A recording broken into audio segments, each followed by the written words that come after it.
মানে যেই দলের কোনো নীতি আদর্শ নেই, কোনো পরিকল্পনা নাই, শুধুমাত্র ধর্মের নামে একটা ট্যাবলেট বিক্রি করে জনগণের সাথে প্রতারণা করার পরিকল্পনা করছে, তাদেরকে জনগণ ইতিমধ্যে চিনেছে, তাদের মুখোশ উন্মোচিত হয়েছে। মনিটরিং অ্যান্ড ইভ্যালুয়েশন মানে প্রকল্পটা আমরা কিভাবে কার্যকর করলাম সেটা মনিটর করা, ইভ্যালুয়েট করা, ট্রায়াল অ্যান্ড এরর করা, তারপরে সেটা সুষ্ঠুভাবে কাজ হচ্ছে কিনা সেটা পরিকল্পনা কমিশন দেখবে।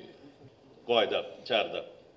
প্রশিক্ষণ আসলে আমি দিতে চাইনি, এটা যেহেতু সবাই রাষ্ট্র পরিচালনা করবে ভবিষ্যতে, সেই জন্য কথাগুলো এখন বলা।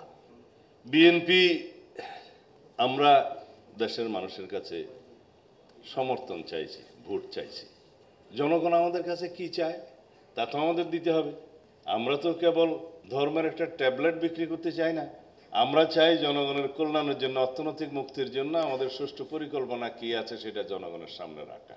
আমি কদিন এলাকাতে ছিলাম, এই প্রথমবারের মতো ক্যাম্পেইনে গেলাম, নির্বাচনী ক্যাম্পেইন। তা আমাকে বলছে যে আপনারা এই লিফলেট দিয়েছেন, লিফলেটের বিপরীতে আমাদের ওখানে আবার সেই লিফলেটের বিপরীতে ভোট চাওয়ার উল্টা পৃষ্ঠাতে 31 দফাটা দিয়েছে। ও বলে যে ভাই সাহেব, এই 31 দফা লম্বা চৌড়া এত কেমনে বুঝবো, সহজ কথা বলেন, জনগণ বুঝতে চায়। এই সহজ করে আপনাদেরকে বলার জন্য এই 7টা, আজকে 8টা, এই সহজ করে বলার জন্য এগুলা। এখন নগরায়ন, আবাসন, ভূমির সুষ্ঠু ব্যবস্থাপনা ইত্যাদি কঠিন কঠিন শব্দ না বলে সহজ করে আপনারা এই কথাগুলো বলবেন লিফলেটের মধ্যে। এগুলো হচ্ছে 31 দফার নির্যাস।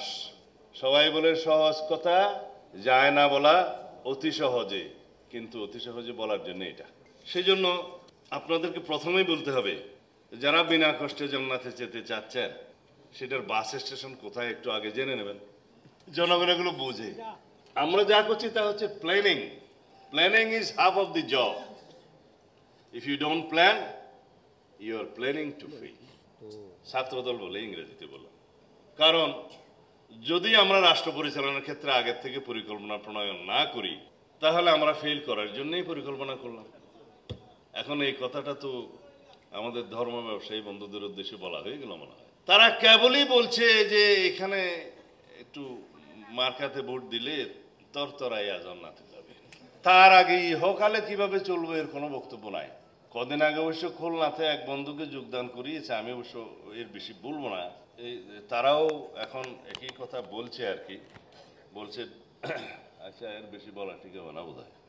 মানে যেই দলের কোনো নীতি আদর্শ নেই, কোনো পরিকল্পনা নাই, শুধুমাত্র ধর্মের নামে একটা ট্যাবলেট বিক্রি করে জনগণের সাথে প্রতারণা করার পরিকল্পনা করছে, তাদেরকে জনগণ ইতিমধ্যে চিনেছে, তাদের মুখোশ উন্মোচিত হয়েছে।